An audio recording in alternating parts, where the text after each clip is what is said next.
आज के इस वीडियो में देखेंगे जो कि यूनिक पब्लिकेशन के द्वारा ये बुक लॉन्च किया गया है 2025 के परीक्षा हेतु जो आयोजित कर रहा है बिहार विद्यालय परीक्षा समिति द्वारा डीएलएड की परीक्षा, जो कि संयुक्त प्रवेश के लिए यह परीक्षा है, जिसमें सीटेट के लिए भी प्रैक्टिस बुक सेट है और साथ में हल प्रश्न पत्र भी है, जो कि 2022 से 24 तक जो भी हल प्रश्न है वो सभी इस बुक में शामिल है और संपूर्ण व्याख्यात्मक हल सहित है। कौन कौन से प्रश्न इसमें विषय में है देखिए, सामान्य हिंदी है, गणित है, विज्ञान है, सामाजिक अध्ययन है और सामान्य अंग्रेजी और रीजनिंग का भी है। ये सब कुल 120 प्रश्न हर प्रैक्टिस सेट में इसमें है। चलिए देखते हैं आगे देखेंगे आज के इसमें उसका सिलेबस। देखिए यहाँ पर देखिएगा तो एग्जाम का प्रक्रिया दिया होगा सारा, कितना अंक लाना है, इंट्रेंस कैसा होगा, सीबीटी के जरिए ये होने वाला है एग्जाम, नॉर्मलाइजेशन होगा, अब प्रवेश की अवधि, ये सब वाला टाइम दिया हुआ है। उसके बाद यहाँ सिलेबस देख लेते हैं। पैटर्न इंट्रेंस का क्या एग्जाम होगा देखिए, हिंदी या उर्दू जो होगा 25 नंबर का होगा और अंक भी निर्धारित होगा 25 का। उसी तरह गणित का जो है, गणित भी 25 का होगा और उसका नंबर भी होगा अंक 25 का।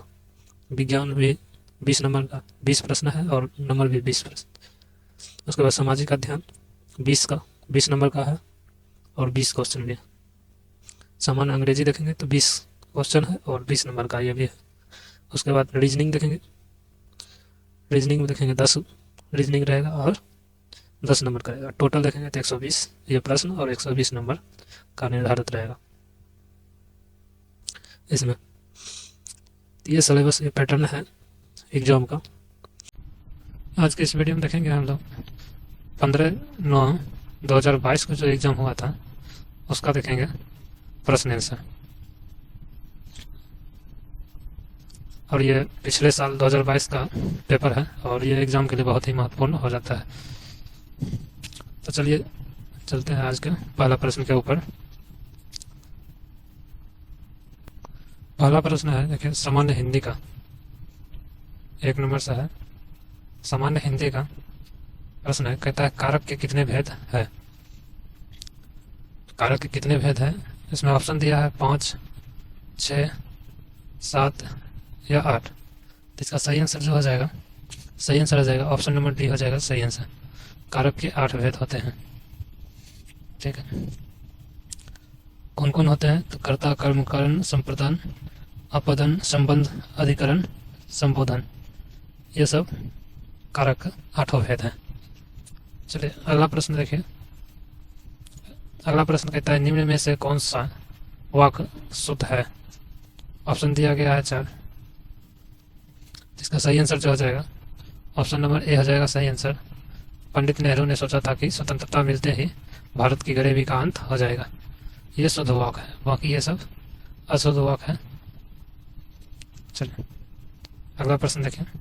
अगला प्रश्न है पत्थर कुछ और मुलायम हो गया है, इस पंक्ति में कौन सा अलंकार है।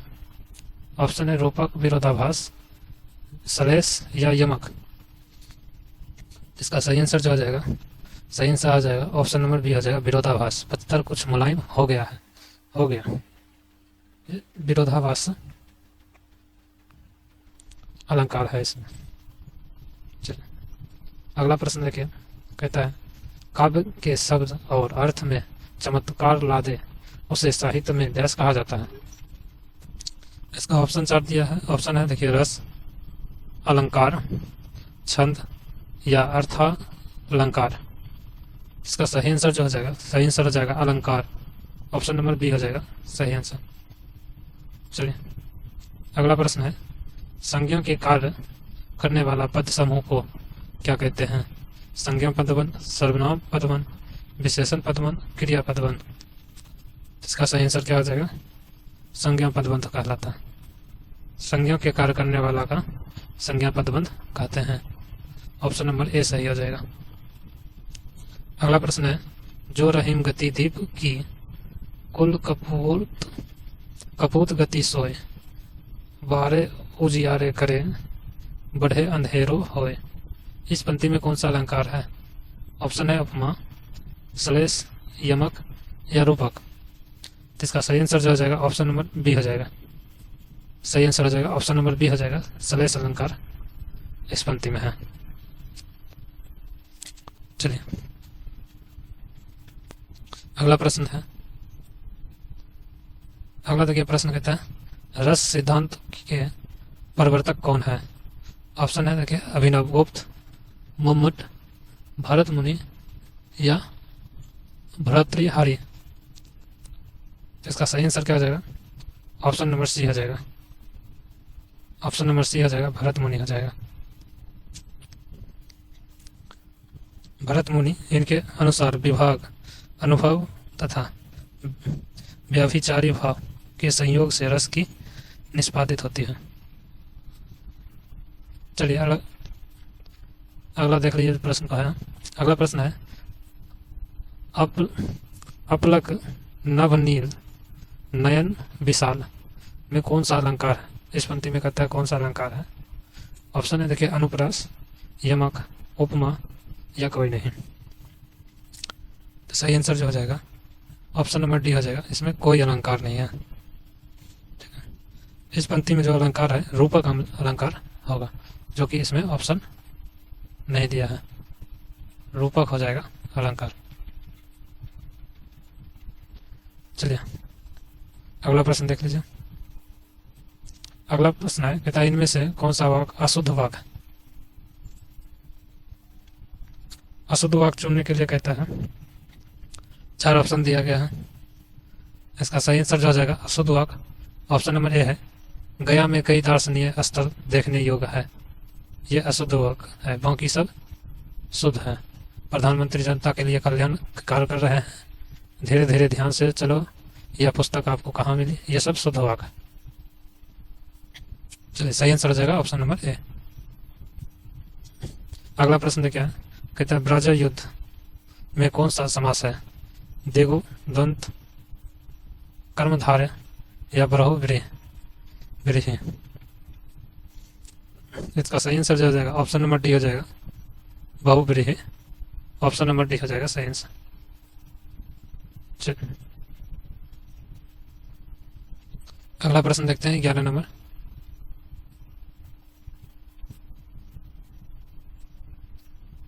देखिए अगला प्रश्न है कहता है तेजस एक्सप्रेस हवा से बात करती है। इस वाक्य में हवा से बात करना का अर्थ क्या है? ऑप्शन है बहुत बात करना, बहुत तेज दौड़ना, तेज आवाज में बोलना या बहुत प्रसन्न होना। तो इसका सही आंसर हो जाएगा ऑप्शन नंबर बी हो जाएगा, बहुत तेज दौड़ना। ऑप्शन नंबर बी हो जाएगा सही आंसर। सही आंसर। चलिए अगला प्रश्न देखें। कहता है इनमें से कौन सा वाक्य अशुद्ध है? 4 ऑप्शन दिया है, तो इसमें से सही आंसर जो हो जाएगा अशुद्ध वाक्य इसका ऑप्शन नंबर बी हो जाएगा। उनके आंख से आंसू निकल पड़ा, उसके आंख से आंसू निकल पड़ा, यह हो जाएगा सही आंसर। बाकी सब शुद्ध वाक्य। चलिए अगला प्रश्न है कहता है साहित्य दर्पण नामक ग्रंथ के रचयिता कौन है? ऑप्शन है पंडित जगन्नाथ, आचार्य विश्वनाथ, तुलसीदास या भरत मुनि। इसका सही आंसर जो हो जाएगा विश्वनाथ हो जाएगा, आचार्य विश्वनाथ। ऑप्शन नंबर बी हो जाएगा सही आंसर। और यह संस्कृत भाषा में पुस्तक। चलिए अगला प्रश्न देखते हैं। अगला प्रश्न है देखिए कहता है अगला प्रश्न यह जीवन क्या है? निर्झर है में कौन सा अलंकार है? ऑप्शन है उपमा, रूपक, अनुप्रास या अतिशयोक्ति। जिसका सही आंसर जो हो जाएगा अलंकार ऑप्शन नंबर बी हो जाएगा, रूपक अलंकार हो जाएगा। ऑप्शन नंबर बी हो जाएगा सही आंसर। चलिए अगला प्रश्न है गद्यांश कहता है पढ़कर प्रश्न के उत्तर दीजिए। गद्यांश दिया गया है, इसको पढ़कर कहता है उत्तर दीजिए। कहता है गद्यांश में वर्णित प्रसिद्ध नदियाँ निम्न में से कौन सी हैं? ऑप्शन है देखिए गंगा, यमुना, गोदावरी, उपयुक्त सभी। इसका देखिए सही आंसर हो जाएगा ऑप्शन नंबर डी हो जाएगा सही आंसर। ये सभी प्रसिद्ध नदी है। गंगा भी है, गंगा की सहायक नदी यमुना भी है, और दक्षिण में गोदावरी भी है। ये सभी प्रसिद्ध नदी है। चलिए अगला प्रश्न देखिए। अगला प्रश्न देखिए, कहता है नीरव का संधि विच्छेद क्या हो जाएगा। नीरव का संधि विच्छेद क्या हो जाएगा? तो इसका सही आंसर हो जाएगा ऑप्शन निरह जोड़ रव।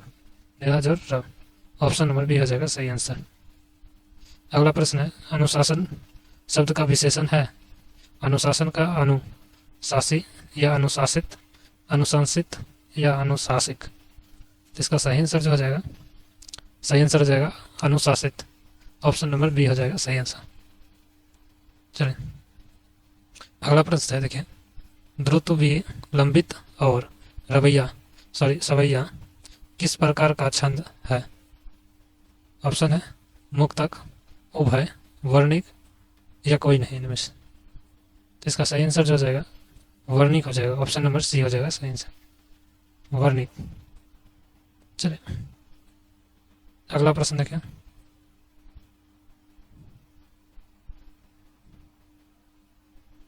अगला प्रश्न है, अगला 19 नंबर प्रश्न है, कहता है छछूंदर के सिर पर चमेली का तेल लोकायुक्त का अर्थ क्या होगा।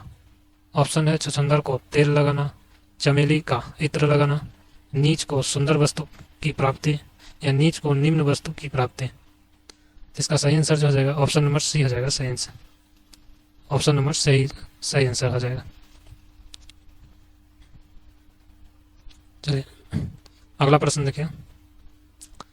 कहता है प्रश्न, कहती हुई यूं उत्तरा के नेत्र जल से भर गए, हिम के कणों से पूर्ण मानो हो गए पंकज नए। इस पंक्ति में कौन सा अलंकार है। ऑप्शन है देखिए यमक, उत्प्रेक्षा, सलेस या विभावना। तो इसका सही आंसर जो हो जाएगा, सही आंसर हो जाएगा ऑप्शन नंबर बी हो जाएगा सही आंसर, उत्प्रेक्षा हो जाएगा सही आंसर। अगला प्रश्न देखिए। चलिए अगला प्रश्न देख लीजिए। 21 नंबर प्रश्न कहता है घर बसाना मुहावरे का सही अर्थ क्या होगा। ऑप्शन है घर बनाना, घर तोड़ना, अविवाहित रहना या विवाह करना। तो इसका सही आंसर जो हो जाएगा, सही आंसर जो हो जाएगा इसका ऑप्शन नंबर डी हो जाएगा, विवाह करना को ही घर बसाना कहता है, ऑप्शन नंबर डी सही आंसर हो जाएगा। चलिए अगला प्रश्न है, रेखा द्वारा मेहंदी लगाई जाती है में कौन सा वाच्य है। ऑप्शन है कृतिवाच्य, कर्मवाच्य, भाववाच्य या इनमें से कोई नहीं। तो इसका सही आंसर हो जाएगा ऑप्शन नंबर बी हो जाएगा कर्मवाच्य, सही आंसर हो जाएगा ऑप्शन नंबर बी।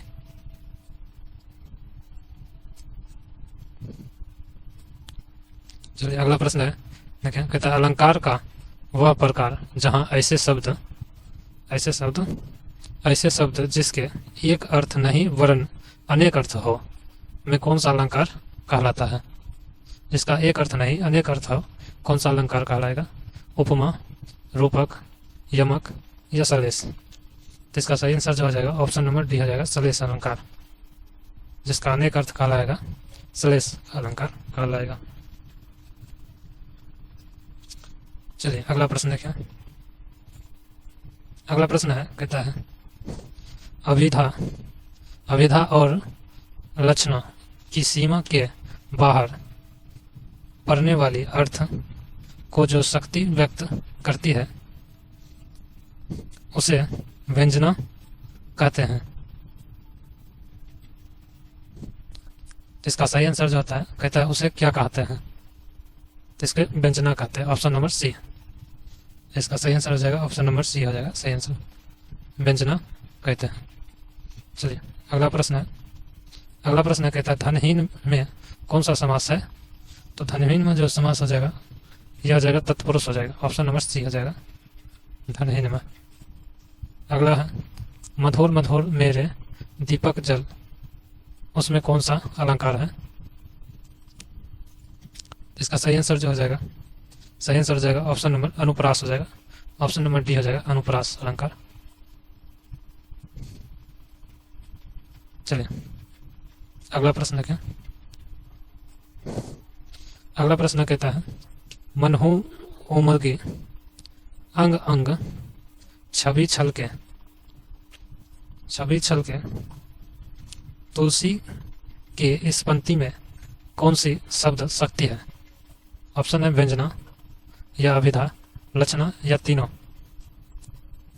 तो इसका सही आंसर जो हो जाएगा, सही आंसर हो जाएगा ऑप्शन नंबर ए हो जाएगा, व्यंजना हो जाएगा। ऑप्शन नंबर ए हो जाएगा सही आंसर। चलिए अगला प्रश्न देखिए। अगला प्रश्न कहता है रंगन में कितने लघु और गुरु वर्ण होते हैं? इसका सही आंसर जो हो जाएगा, सही आंसर हो जाएगा ऑप्शन नंबर ए हो जाएगा सही आंसर। ऑप्शन नंबर ए हो जाएगा सही आंसर। ऑप्शन नंबर ए सही आंसर हो जाएगा। चलिए अगला प्रश्न है। अगला प्रश्न है कहता है देखिए राहुल ने मेहनत की होती तो अवश्य, क्या कहता है, अवश्य अच्छा परिणाम मिलता। वाक्य में का प्रकार क्या है? ऑप्शन है संकेतवाचक, इच्छावाचक, संदेहवाचक या विस्मयवाचक। इसका सही आंसर जो हो जाएगा, सही आंसर जो हो जाएगा संकेतवाचक हो जाएगा। ऑप्शन नंबर ए सही आंसर हो जाएगा। चलिए अगला प्रश्न देखें।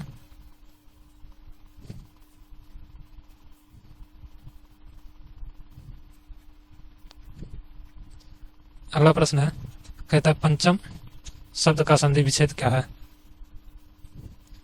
पंचम शब्द का जो संधि विच्छेद है यह हो जाएगा ऑप्शन नंबर सी हो जाएगा, पम जोड़ चम। ऑप्शन नंबर सी सही हो जाएगा आंसर पंचम का। ऑप्शन नंबर सी सही आंसर हो जाएगा। अगला प्रश्न देखेंगे अब विज्ञान से। अब विज्ञान का प्रश्न है देखिए कहता है 1990 के दशक में वैज्ञानिकों ने पदार्थ के कितने आवश्यकताओं को ढूंढ लिया था? कितने अवस्थाओं को ढूंढ लिया था? तो ऑप्शन है देखिए 3, 4, 5 या 6। कितनी अवस्थाओं में हो जाएगा? सही आंसर हो जाएगा ऑप्शन नंबर 5 अवस्था हो जाएगा। ऑप्शन नंबर सी हो जाएगा सही आंसर। चलिए अगला प्रश्न है विद्युत धारा का एसआई मात्रक क्या होगा? ऑप्शन है वोल्ट, ओम, एम्पियर या कूलम। जिसका सही आंसर हो जाएगा ऑप्शन नंबर सी हो जाएगा सही आंसर, एम्पियर हो जाएगा। विद्युत धारा का एम्पियर हो जाएगा एसआई मात्रक।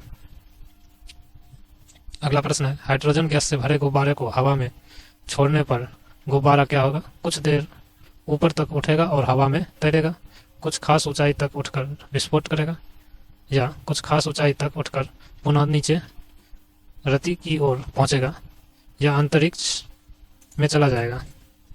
जिसका सही जो आंसर हो जाएगा, सही आंसर हो जाएगा ऑप्शन नंबर ए हो जाएगा सही आंसर, ऊपर उठकर हवा में तैरने लगेगा। चलिए अगला प्रश्न है राइबोसोम किसके लिए केंद्र स्थल है? ऑप्शन है श्वसन, प्रोटीन या प्रकाश संश्लेषण या लिपिड संश्लेषण। इसका सही आंसर जो हो जाएगा, सही आंसर हो जाएगा ऑप्शन नंबर बी हो जाएगा, प्रोटीन हो जाएगा। ऑप्शन नंबर बी हो जाएगा सही आंसर। अगला प्रश्न है देखिए। अगला प्रश्न कहता है दक्षिण भारत के तटवर्ती क्षेत्र में जाड़े के दिनों में होने वाली वर्षा का मुख्य कारण क्या होता है? देखिए दक्षिण पश्चिम मानसून का कारण होता है, या पश्चिमी विक्षोभ के कारण होता है, वापसी मानसून का कारण होता है, या इनमें से कोई नहीं होता। तो ये दक्षिण भारत में तटवर्तीय क्षेत्र में जो जाड़े के दिनों में जो होती है वर्षा, उसका जो कारण है, उसका कारण है लौटते मानसून के कारण होता है, यानी वापसी मानसून के कारण। ऑप्शन नंबर सी हो जाएगा सही आंसर। ऑप्शन नंबर सी सही आंसर हो जाएगा। चलिए अगला प्रश्न देखिए। अगला प्रश्न है देखिए परमाणु संख्या को निरूपित किया जाता है ए में, जेड में, या एन में, या एक्स में। तो इसका सही आंसर जो क्या हो जाएगा, सही आंसर हो जाएगा ऑप्शन नंबर ए हो जाएगा, ए में किया जाता है परमाणु संख्या का निरूपित, ए में किया जाता है। जबकि देखिए पी प्रोटीन। चलिए अगला प्रश्न जो है, अगला प्रश्न देखिए कहता है देखिए रासायनिक प्रतिक्रिया में एक यू प्रतीक क्या दर्शाता है? ऑप्शन है जलीय विलयन, अम्लीय, क्षारीय या कोई नहीं इनमें से। तो इसका सही आंसर जो हो जाएगा ऑप्शन नंबर ए हो जाएगा, जलीय विलयन को दर्शाता है। एक यू का इक्वा सॉल्यूशन होता है। चलिए, जलीय विलयन को दर्शाता है। अगला प्रश्न है, निम्नलिखित में कौन सी धातु को गहने बनाने में प्रयोग किया जाता है? ऑप्शन है सोना, चांदी, प्लेटिनियम या उपयुक्त सभी। तो इसका सही आंसर जो आ जाएगा, गहने बनाने में सोना, चांदी, प्लेटिनियम तीनों तत्वों का इस्तेमाल होता है, यानी उपरोक्त ऑप्शन नंबर डी सही आंसर हो जाएगा। ऑप्शन नंबर डी सही आंसर हो जाएगा। चलिए,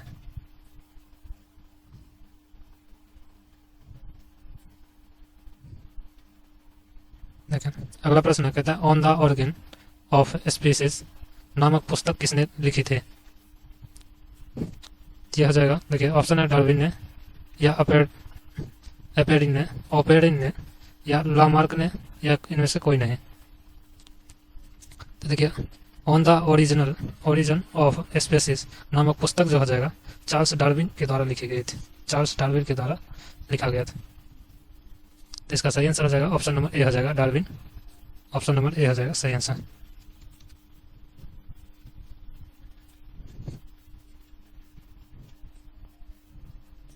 अगला प्रश्न चलिए देखते हैं। अगला प्रश्न कहता है, स्पेक्ट्रम प्राप्त करने के लिए किसका उपयोग किया जाता है? ऑप्शन है अवतल लेंस का, अवतल दर्पण का, या उत्तल लेंस का, या प्रिज्म का। तो इस प्रश्न का सही आंसर जो हो जाएगा, सही आंसर हो जाएगा ऑप्शन नंबर डी हो जाएगा, प्रिज्म। प्रिज्म का उपयोग किया जाता है। चलिए, अगला प्रश्न है, कहता है चाल समय ग्राफ के ढाल से प्राप्त किया जाता है। ऑप्शन है तय दूरी या वेग, विस्थापन या त्वरण। चाल समय ग्राफ के ढाल से प्राप्त किया जाता है। तो देखिए, त्वरण इक्वल टू होता है चाल बटा समय, यानी v इंटू त्वरण ढाल इस हो जाएगा। तो इसका सही आंसर क्या हो जाएगा? सही आंसर हो जाएगा ऑप्शन नंबर डी हो जाएगा सही आंसर, त्वरण हो जाएगा। त्वरण बराबर हो जाता है चाल बटा समय। चलिए, अगला प्रश्न देखते हैं। अगला प्रश्न देखिए, कहता है हिटेकर ने वर्गीकरण के लिए कितने मानदंडों का उपयोग किया था? ऑप्शन है देखिए 4, 7, 3 या 5।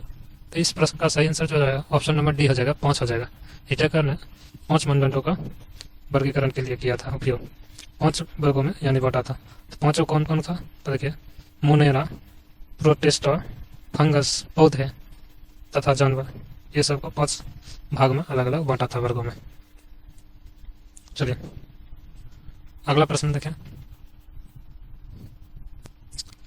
प्रश्न कहता है, देखिए वह कारक जो वाष्पोत्सर्जन की दर को प्रभावित करता नहीं है। वाष्पोत्सर्जन को प्रभावित दर नहीं करता है। ऑप्शन है प्रकाश की तीव्रता, वायु का वेग, कार्बन डाइऑक्साइड या ऑक्सीजन। कार्बन डाइऑक्साइड या ऑक्सीजन। तो इसका सही आंसर हो जाएगा, सही आंसर हो जाएगा ऑप्शन नंबर डी हो जाएगा, ऑक्सीजन की मात्रा पर निर्भर नहीं करती है। ऑप्शन नंबर डी हो जाएगा सही आंसर। अगला प्रश्न है, अगर किसी ध्वनि तरंग की चाल 340 मीटर पर सेकंड हो तथा आवृत्ति 1700 हर्ट्ज हो तो तरंग दैर्घ्य का मान सेंटीमीटर में क्या होगा? ऑप्शन है देखिए 10, 20, 25 या 0.2 सेंटीमीटर। इसका सही आंसर जो हो जाएगा ऑप्शन नंबर बी हो जाएगा, 20 सेंटीमीटर हो जाएगा। ऑप्शन नंबर बी हो जाएगा सही आंसर। चाल बटा आवृत्ति को डालकर उसे निकाल सकते हैं कितना सेकंड में होगा। मीटर में आएगा, मीटर से उसको सेकंड में कन्वर्ट कर लेंगे। ठीक है, चलिए अगला प्रश्न देखें। अगला प्रश्न है, यौगिक जिसका अनुसूत्र समान किंतु संरचना सूत्र अलग हो क्या कहलाते हैं? ऑप्शन है देखिए, समस्थानिक, मिश्रण या समयावयव या इनमें से कोई नहीं। तो इसका सही आंसर क्या हो जाएगा? सही आंसर हो जाएगा इसका ऑप्शन नंबर डी हो जाएगा, इनमें से कोई नहीं हो जाएगा। क्योंकि जिसका देखिए, जिसका अनुसूत्र समान हो किंतु संरचना अलग अलग हो उसे कहते हैं आइसोमर कहते हैं। उसे क्या कहते हैं? आइसोमर कहते हैं। इसीलिए इसका सही आंसर हो जाएगा ऑप्शन नंबर डी हो जाएगा। चलिए अगला प्रश्न देखते हैं। अगला प्रश्न है, कहते हैं जैव विविधरित कचरे का किस प्रक्रिया द्वारा खाद में परिवर्तित किया जा सकता है? ऑप्शन है जैविक खाद बनाकर, या रिसाइकलिंग कर, या पुनः प्रयोग कर, डी है बर्बाद कर। तो इसका सही आंसर क्या हो जाएगा? ऑप्शन नंबर ए हो जाएगा, जैविक खाद बनाकर। ऑप्शन नंबर ए सही आंसर हो जाएगा। चलिए अगला प्रश्न है, प्लाज्मा झिल्ली किसकी बनी होती है? ऑप्शन है प्रोटीन के, फॉस्फोलिपिड और प्रोटीन के, या प्रोटीन कार्बोहाइड्रेट और फास्फोरिक एसिड्स, या प्रोटीन और न्यूक्लियोटाइड्स। तो इसका सही आंसर जो हो जाएगा ऑप्शन नंबर सी हो जाएगा सही आंसर, प्रोटीन कार्बोहाइड्रेट और फास्फोलिपिड्स का। चलिए सही आंसर हो जाएगा ऑप्शन नंबर सी हो जाएगा। अगला प्रश्न है, कयोटा सम्मेलन का मुख्य मुद्दा क्या था? ऑप्शन है ग्लोबल वार्मिंग, गरीबी, साक्षरता, या मानवाधिकार। कयोटा, तो इसका सही आंसर क्या हो जाएगा? सही आंसर हो जाएगा ग्लोबल वार्मिंग था। ऑप्शन नंबर ए हो जाएगा सही आंसर। ऑप्शन नंबर ए हो जाएगा सही आंसर। अगला प्रश्न है, विद्युत परिपथ में प्रभावित धारा का मापने में प्रयुक्त यंत्र कौन सा है? गैल्वेनोमीटर या वोल्ट मीटर, एमीटर, या इनमें से कोई नहीं। इसका सही आंसर हो जाएगा एमीटर हो जाएगा। ऑप्शन नंबर सी हो जाएगा सही आंसर। चलिए अगला प्रश्न है, कृमि खाद यानी वर्मी कंपोस्ट बनाने हेतु निम्न में से किस कृमि कीड़े का उपयोग किया जाता है? ऑप्शन है सोल कृमि, हुक वर्म,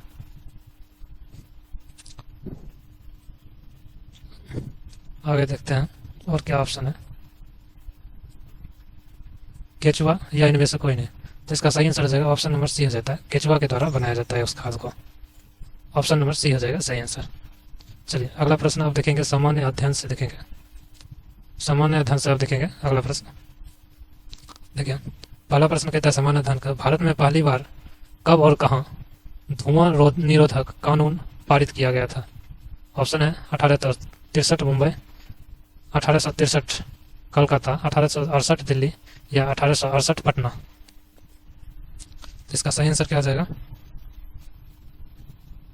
इसका सही आंसर जो हो जाएगा ऑप्शन नंबर डी हो जाएगा, कोलकाता में ये पारित हुआ था। ऑप्शन नंबर डी हो जाएगा सही आंसर, 1863 कोलकाता में हुआ था। चलिए अगला प्रश्न है, देखिए तिलक मांझी को किस वर्ष फांसी दी गई थी? ऑप्शन है 1700, 1707, 1785, या 1800। तो इसका सही आंसर क्या हो जाएगा? तिलक मांझी को 1785 में भागलपुर बरगद के पेड़ से लटकाकर फांसी दे दी गई थी। सही आंसर हो जाएगा 1785 का। ऑप्शन नंबर सी हो जाएगा सही आंसर। वे 1783 में अंग्रेजों के दमन व फूट डालो की नीति के विरुद्ध में तथा अपने जमीन पर अधिकार प्राप्त करने हेतु अंग्रेजों के साथ युद्ध किया था। 1783 में युद्ध के कारण उसे 1785 में फांसी दे दी गई थी तिलक मांझी को। चलिए अगला प्रश्न देखें। अगला प्रश्न है, संयुक्त राष्ट्र महासभा के अध्यक्ष का कार्यकाल कितना होता है? ऑप्शन है 4 साल, 2 साल, 1 साल, या 5 साल। इसका सही आंसर जो हो जाएगा ऑप्शन नंबर सी हो जाएगा, 1 साल का कार्यकाल होता है। ऑप्शन नंबर सी हो जाएगा सही आंसर। महासभा के अध्यक्ष, संयुक्त राष्ट्र महासभा का अध्यक्ष का कार्यकाल 1 साल होता है। अगला प्रश्न है, देखिए लोकसभा में अनुसूचित जनजाति के लिए आरक्षित सीटों की संख्या कितनी है? करा अनुसूचित जनजाति के लिए। तो इसका देखिए ऑप्शन है 47, 84, 85, या 70। सही आंसर जो हो जाएगा देखिए 84 जो है यह अनुसूचित जाति के लिए होता है सीटों की संख्या रिजर्व। और अनुसूचित जनजाति अगर पूछे तो उसका हो जाएगा सही आंसर 47। अनुसूचित जनजाति के लिए 47, अनुसूचित जाति के लिए 84। चलिए अगला प्रश्न है, निम्नलिखित में किस नदी का उद्गम अमरकंटक से नहीं है? ऑप्शन है नर्मदा, ताप्ती, सोन, या जोहरीला। तो इसका सही आंसर क्या हो जाएगा? इसका सही आंसर जो हो जाएगा ऑप्शन नंबर बी हो जाएगा सही आंसर। ताप्ती नदी का उद्गम जो है अमरकंटक से नहीं होकर इसका जो उद्गम स्थल है सतपुरा पर्वत से होता है, जबकि नर्मदा, सोन और जोहिला ये सब का अमरकंटक से होता है। चलिए अगला प्रश्न देखिए। अगला प्रश्न है देखिए, भारतीय लोकतंत्र की कमजोरियों को दूर करने का सर्वश्रेष्ठ उपाय क्या हो जाएगा? आर्थिक असमानता, मीडिया पर नियंत्रण, सुधारात्मक कानून का निर्माण या बूथ छापामारी? तो इस प्रश्न का सही आंसर क्या हो जाएगा? सही आंसर हो जाएगा ऑप्शन नंबर सी हो जाएगा, सुधारात्मक कानूनों का निर्माण हो जाएगा। ऑप्शन नंबर सी हो जाएगा सही आंसर। चलिए अगला प्रश्न कहता है, एलपीजी का पूरा नाम क्या हो जाएगा? एलपीजी का जो पूरा नाम हो जाता है लिक्विफाइड पेट्रोलियम गैस हो जाएगा। लिक्विफाइड पेट्रोलियम गैस हो जाएगा। इसका सही आंसर हो जाएगा ऑप्शन नंबर बी हो जाएगा सही answer, liquefied petroleum gas. Option number C हो जाएगा सही आंसर। चलिए अगला प्रश्न है, निम्नलिखित में से कौन सा अपतटीय तेल क्षेत्र है? ऑप्शन है अंकेश्वर, अंकलेश्वर, डिगबोई, कलोम या मुंबई हाई। तो इसका सही आंसर क्या हो जाएगा? सही आंसर हो जाएगा ऑप्शन नंबर डी हो जाएगा सही आंसर, डी हो जाएगा सही आंसर। मुंबई हाई जो है एक अपतटीय तेल क्षेत्र है जहां 1976 से ही तेल की प्राप्ति हो रही है। देश के कुल खनिज तेल उत्पादक का 60% जो भाग है इसी क्षेत्र से प्राप्त होता है। चलिए अगला प्रश्न देखें। अगला प्रश्न है, कहता है रोलेट एक्ट कानून किस उद्देश्य से लाया गया था? ऑप्शन है देखिए, शिक्षण संस्थाओं में प्रवेश के लिए, क्रांतिकारी गतिविधि पर अंकुश लगाने के लिए, या कालाबाजारी रोकने के लिए, या सरकारी नौकरियों में प्रवेश के लिए। तो इसका सही आंसर जो हो जाएगा ऑप्शन नंबर बी हो जाएगा सही आंसर, क्रांतिकारी गतिविधियों को रोक लगाने के लिए लाया गया था। ये अंग्रेज के द्वारा लाया गया था। 1919 रोलेट एक्ट में आया था, 1919 में रोलेट एक्ट। इसे काला कानून भी कहा जाता है, परंतु उसके विरुद्ध ना कोई अपील, ना कोई दलील और ना कोई वकील किया जा सकता है रोलेट एक्ट के विरुद्ध। चलिए सही आंसर हो जाएगा बी। अगला प्रश्न है, कहता है इनमें से कौन सा वृक्ष पर्वतीय वन में नहीं पाया जाता है? चेस्टनट, अर्जुन या चंदन या शीशम? कहता है कौन सा वृक्ष पर्वतीय वन में पाया जाता है? कौन सा वन पर्वतीय वृक्ष पर्वतीय वन में पाया जाता है? इसका सही आंसर जो हो जाएगा, सही आंसर हो जाएगा ऑप्शन नंबर ए हो जाएगा सही आंसर, चेस्टनट सही आंसर हो जाएगा। वृक्ष पर्वतीय सदाबहार वन में पाया जाता है। भारत में यह पश्चिम बंगाल और उत्तराखंड के पहाड़ी इलाकों में पाए जाते हैं। चलिए अगला प्रश्न देखें।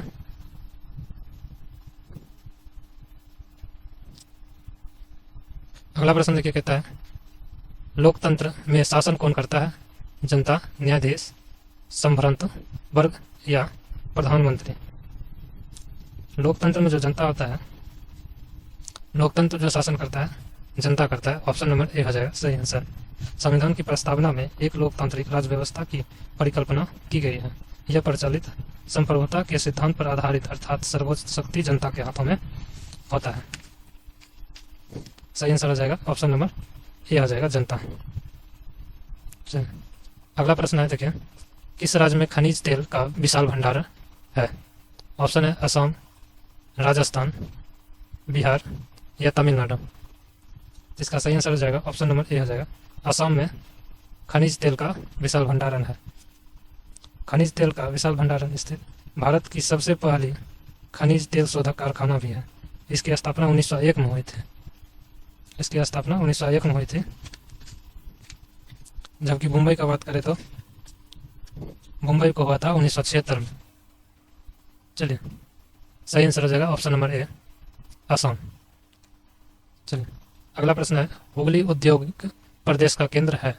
ऑप्शन है कोलकाता, रिसडा या कोलकाता कोनारगिरी, कोलकाता मिदनौर या कोलकाता हावड़ा? तो इसका सही आंसर क्या हो जाएगा? सही आंसर जो हो जाएगा ऑप्शन नंबर डी हो जाएगा, कोलकाता हावड़ा। यह हुगली नदी के किनारे पर स्थित होने के कारण काफी विकास किया जाता है। ऑप्शन नंबर डी हो जाएगा सही आंसर। चलिए अगला प्रश्न है, कहता है राज्यसभा का सभापति कौन होता है? ऑप्शन है राष्ट्रपति, उपराष्ट्रपति, प्रधानमंत्री या राज्यपाल? राज्यसभा का जो सभापति होता है वो पदेन सभापति होते हैं। और वो होता है उपराष्ट्रपति होते हैं, उपराष्ट्रपति होते हैं, और राज्यसभा का वो सदस्य भी नहीं होते हैं। ऑप्शन नंबर बी हो जाएगा सही आंसर। चलिए ऑप्शन अगला, झारखंड को राज्य का दर्जा कब मिला था? 8 नवंबर 2000, 15 नवंबर 2000, 15 दिसंबर 2000 या 15 नवंबर 2001? तो इसका सही आंसर क्या हो जाएगा? 15 नवंबर 2000। 15 नवंबर 2000 को मिला था राज्य का दर्जा। चलिए अगला प्रश्न है, कहता है निम्नलिखित में कौन सा फसल मौसम नहीं है? कौन सा फसल का एक मौसम नहीं है? ऑप्शन है देखिए, सर्दी, खरीफ, रबी या जैद। तो इसका सही आंसर क्या हो जाएगा? सर्दी फसल का मौसम नहीं है। ऑप्शन नंबर ए हो जाएगा सही आंसर। सही आंसर हो जाएगा ए हो जाएगा। जबकि देखिए खरीफ, रबी, जैद यानी जायद फसल का मौसम है। खरीफ मौसम के अंतर्गत आता है चावल, ज्वार, बाजरा, रागी, मक्का आदि फसलें उगाई जाती है। रबी में फसल के अंतर्गत गेहूँ, जौ, चना, मटर आदि फसल उगाए जाते हैं। और जायद मौसम के अंतर्गत आता है खरबूजा, तरबूज, ककड़ी आदि फसलें उगाई जाती है। सही आंसर हो जाएगा ऑप्शन नंबर ए हो जाएगा सही आंसर। चलिए अगला प्रश्न है, कहता है राज्यसभा के सदस्य का कार्यकाल कितने का होता है? ऑप्शन है 3 वर्ष, 5 वर्ष, 6 वर्ष या 2 वर्ष। तो इसका सही आंसर क्या हो जाएगा? सही आंसर ऑप्शन नंबर सी हो जाएगा सही आंसर। 6 साल का होता है, 6 वर्ष का इसका कार्यकाल होता है, और प्रत्येक 2 वर्ष में 1/3 भाग उसमें सेवानिवृत्त होते हैं। 1/3 सदस्य प्रति वर्ष उसमें सेवानिवृत्त होते हैं, प्रति 2 वर्ष में। चलिए अगला प्रश्न देखते हैं। अगला प्रश्न कहता है निम्नलिखित में से कौन एशिया की सबसे बड़ी ताजे पानी की झील है? एशिया की सबसे पानी, ऑप्शन है कैस्पियन सागर, बुलर झील, मृत सागर या अरल सागर। तो इसका सही आंसर क्या हो जाएगा? सही आंसर जो हो जाएगा ऑप्शन नंबर बी हो जाएगा सही आंसर। ऑप्शन नंबर बी जो हो जाएगा, बुलर झील जो है एशिया की सबसे बड़ी ताजे पानी की झील है, और यह भारत के जम्मू कश्मीर में स्थित है। कैस्पियन सागर विश्व की सबसे बड़ी झील खारे पानी का है। खारे पानी के कहेगा तो हो जाएगा विश्व की सबसे बड़ी झील हो जाएगा कैस्पियन सागर। मृत सागर विश्व का सबसे निचला बिंदु कहा जाने वाला सागर है, इसे खारे पानी की सबसे निचली झील भी कहा जाता है। अरल सागर मध्य एशिया में स्थित एक झील है। चलिए अगला प्रश्न है, देखिए बिहार का कितना प्रतिशत क्षेत्र वनों से आच्छादित है? ऑप्शन है 6.54 या 6.30, 9% या 7.84%। तो इसका सही आंसर जो हो जाएगा ऑप्शन नंबर डी हो जाएगा सही आंसर। 7.84% हो जाएगा। बिहार का जो है 7381 वर्ग किलोमीटर क्षेत्र वनों से आच्छादित है, जो राज्य की कुल भौगोलिक क्षेत्र 94,163 वर्ग किलोमीटर का 7.84% है। कुल भौगोलिक क्षेत्र की बात करें तो 94,163 है। चलिए अगला प्रश्न है, कहता है सर्वप्रथम कॉमन सेंस की रचना किसने की थी? ऑप्शन है वाशिंगटन या लिफाइते, थॉमस पेन या जेफरसन। इसका सही आंसर क्या हो जाएगा? ऑप्शन नंबर सी हो जाएगा, थॉमस पेन ने किया था। ऑप्शन नंबर सी हो जाएगा। इसे 1776 में पहली बार प्रकाशित किया गया था, थॉमस कॉमन सेंस के नाम से पुस्तक। इस पुस्तक में अमेरिका की ब्रिटेन से आज़ादी की दलील दी गई है। ऑप्शन नंबर सी हो जाएगा सही आंसर। आज का इस वीडियो में ये लास्ट प्रश्न था। पूरे सभी प्रश्न हम एनालिसिस कर चुके हैं।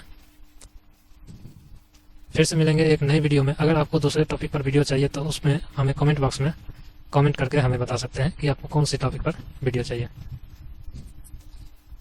आज का ये लास्ट प्रश्न था। चलिए।